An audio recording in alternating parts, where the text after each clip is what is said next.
Welcome to The Explainer. Today we're going to talk about a feeling I'm pretty sure almost all of us have had, especially these days. It's that nagging voice in your head, right? The one that whispers you're kind of falling behind. I mean, have you ever felt that? Like you're doing everything you're supposed to be doing, you're working hard, but you just can't shake this feeling that everyone else is, I don't know, a few chapters ahead of you, living a bigger, better story? So let's paint a picture.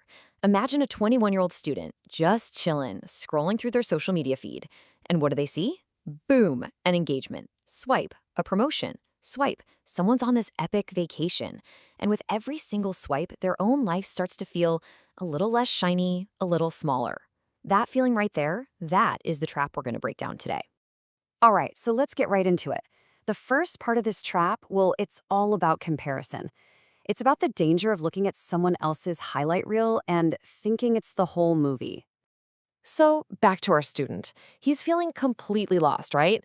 And he ends up meeting this old gardener.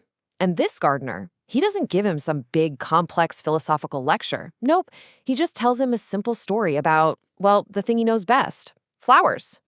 Okay, so the gardener shows him two totally different flowers. First, you've got the spring flower. You know the type. It's vibrant, it's out there, it just pops up early and everyone sees it. But then there's the winter flower. This one waits. It waits through all the cold and then much later it has its moment. So, which one's better? It's a trick question, right? Neither is better. They just bloom when it's their time to bloom. And this is where the gardener hits him with this incredible piece of wisdom. He says, a flower does not think of competing with the flower next to it. It just blooms. Think about that for a second. It's not looking over at the next plant, worried about being ahead or behind. It just does its thing on its own schedule. So here's the big takeaway from that story. Comparing your life to someone else's, it's literally like a winter flower getting stressed out because it's not blooming in May. It's ridiculous. It makes absolutely no sense. Your path, your growth, your moment to shine, that timing is yours and yours alone. Period. Okay, but wait. Comparison is just one piece of the puzzle, right? There's this other trap. It's a little sneakier, but it can be just as draining. It can stop you in your tracks. And that brings us to what we're calling the generosity trap. And for this, we're going to look at the story of a young woman named Maya, who had a totally different problem. But man, was it just as frustrating. You know Maya. We all know a Maya, or maybe we are a Maya. She was the go-to person for everyone. Friend in crisis, Maya's on it. Family needs a hand, Maya's there. She was basically a professional problem solver for everyone else. But in the meantime, her own dreams, they were just sitting on a shelf, collecting dust. Sound familiar to anyone? Do your own big goals feel like they're always on the back burner? Are you always putting out fires for other people first? And do you get to the end of the day and just feel completely wiped out? If you're nodding along right now, you might just be caught in this generosity trap. So, just like our student found the gardener, Maya finds her own piece of wisdom from a pretty unexpected source, an old lamp maker. The lamp maker shows her this absolutely beautiful lamp. But there's a problem. The glass around the flame is cracked. So he lights it, and this tiny little flame flickers to life. But then, just the slightest puff of wind comes along, and poof, it's out.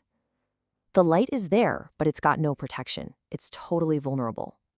And this is where the big lesson comes in.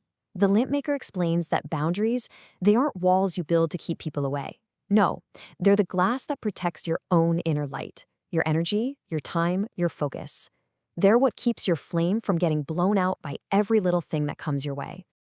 Okay, so we've got two stories, right? A gardener with his flowers and a lamp maker with his cracked glass. How do these two things actually fit together? What's the big idea? It really boils down to this. On one hand, you have the comparison trap, and the wisdom there is trust your own timing, bloom when you're ready. And on the other hand, you've got the generosity trap, and the lesson is protect your energy, keep your flame safe. See, both of these ideas are really about the same thing, honoring your own unique journey. And that's really the heart of it, isn't it? Your journey isn't a race. It's not about beating anyone else to some imaginary finish line. It's your path. And to walk it well, you need two things. You've got to trust your own pace, and you have to protect your own energy. You need both. It's not one or the other. You need both to really flourish. So I'll just leave you with this to think about. Which flower are you right now? The one that's in full bloom or the one that's still waiting for its season? And maybe even more important, what's one small piece of glass you can put in place today to protect your own inner light?